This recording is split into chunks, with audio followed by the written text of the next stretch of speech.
Who would you rank as the 5 best of all time? All time? Five Oh, greatest shit, of all time. man. That's a hard question to answer. Sugar Ray Robinson got to be up there, man. Yeah. Then after that, everybody get in line. Yeah. Sugar Ray Robinson. Yeah. Yeah. Don Chargan told me he thought, he was in the business 65 years before he passed. And we're talking about since the 40s, Don Chargan. He told me Sugar Ray Robinson was the greatest fighter he ever seen. He thought he was pound for pound the best ever. He said the next best one he ever saw was a guy named Charley Burley. Charles Burley. Charley Burley, okay. Yeah. Virgil knows about him a lot. I never seen him fight. I know because there ain't no tape on the guy. There's only one fighter was on YouTube, yeah. Yeah. And Virgil Hunter told me that he used to talk about him a lot, but I never seen him fight. So I don't know anything about him. I'm just going what Don Chargan told me. He told me he had a conversation with Eddie Futch one time. Eddie Futch said that Burley was the greatest fighter of all time he ever saw, and Sugar Ray Robinson was number 2. Yeah. Yeah. But I never seen him fight. All I know is Burley, his whole career, he worked as a garbage man. Yeah. Unbelievable. Archie Moore, he didn't win a world title till he was 39 years old and defended it for 10 years until he was 49. Those fucking dudes are fighters, man. Like I said, a guy like Harry Greb who fought 45 times in a year. Yeah. I never seen him fight, or no footage of Greb. Just training footage, but no fight footage. Yeah, I never seen him fight. But Armstrong, Henry Armstrong, fucking badass. From the little bit I seen of him at Henry Armstrong, Napolis. Don Chargan told me Jose Montequilla, Napolis. Yeah. Don Chargan told me at 135 pounds, he was the closest thing he seen to Sugar Ray Robinson. Oh wow. Yeah, I only seen little bits of him. There's so many great fighters. Greatest fighters of all time. Hell, man, that's something to debate. But the ones I like, man, is the reason I like them. I study them and stuff I can incorporate in my training towards my fighters. You know what I mean? But Lomachenko. In the modern era, I like that Lomachenko. Ooh. I mean, then Crawford. Lomachenko, would you not say he's a throwback fighter? He's a throwback fighter. He could fight in any era. If you're a throwback fighter, you could fight in any era of boxing and be successful. Lomachenko could fight in any era of boxing. Yeah. Yeah, and he chases the legacy fights, so doesn't he? He goes for the best guys. Oh, he always did. They're criticizing him now that Shakir and Tank want to fight him, but the guys, he's getting to that point where he got a lot of money. I'm pretty sure he saved it. So, why, he's got family. Why take, risky fights, at this age when it's not in his heart no more? Because if he really wanted to fight, he would fight. But I could tell it's not in his heart no more, man. Yeah, I think he's must be on the other side of 35, Lomachenko now. So he's up there. And he's, he's had a lot, damn near 400 amateur fights. And a lot of tough professional fights. And right off the bat, he was fighting top level competition. You know what I mean? So, but I like him. I like Lomachenko, man. He's one of the best I've ever seen in any era.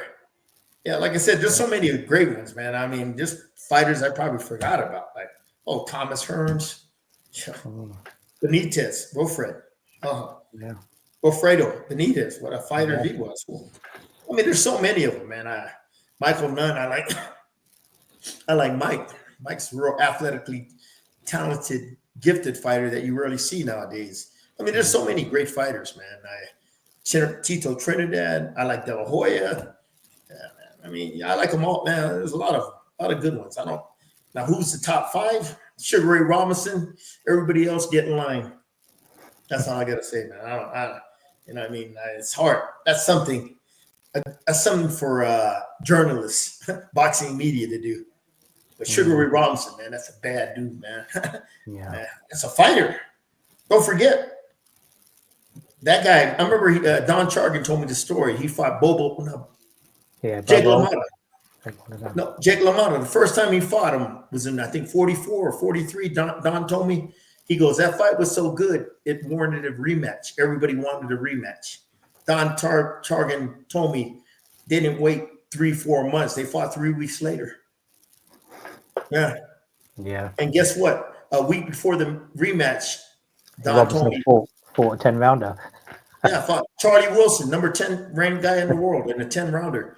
I go, Yeah. Don, why the hell did he want to do that? He goes, Ray told him he just wanted to stay sharp. That's why he took that 10-rounder. What the fuck? 3 fights in 3 weeks, and that tune-up was a number 10 guy, ranked guy who was a good fighter. Don told me, yeah. Could you believe that? And I tell my kids nowadays, these fighters, and they're like, "How can someone do that?" And they don't believe me. Then I go on the box rec and I look. That tells you, hey, yeah, there were different fighters. There were fighters, man. When they fought, they fought again, a month later. One thing I liked about James Toney, he remember that fight he had against Iran Barkley? Yeah. We fought on the undercard of that fight. We beat my guy beat Bronco McCart, the future WBO junior middleweight champion. Yeah, he was 7-0. My guy beat him, and I think it was a 6-rounder.